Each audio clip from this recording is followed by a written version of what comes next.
မောင်ကြောက်တဲ့မင်းအတွက်ရှယ်လေးတွေတီထားတဲ့အချစ်ရဲ့ဆက်ထုံးကင်းကင်းနဲ့စိတ်ချင်းငါတို့ချီရမယ်တိမ်တွေကိုအမြင့်တွဲထားတဲ့ကောင်းငင်ဆိုင်ခင်းထဲမှာအမျိုးသမီးလေးတယောက်ဟာလှချင်နိုင်ကိုလှနေပါတယ်ဗျာ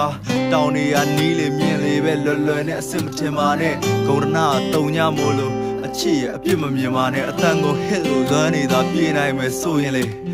ဒီခေါင်းတွေတော့ကျွန်တော်အော်လေးတကောင်သာဖြစ်ချင်ပါရဲ့သူကြောင့်အိမ်မက်တွေညနဲ့ဆန့်ဖို့ကျွန်တော်မလုပ်နိုင်ဘူးဗျချစ်ခီးကဖြစ်ပြီးရင်ပြန်မစုံနိုင်ဘူးဗျ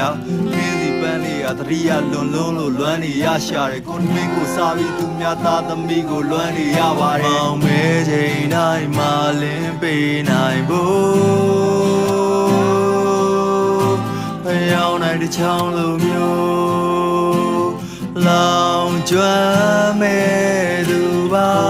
ရဲ့ကွက်လမ်းများပြေနာ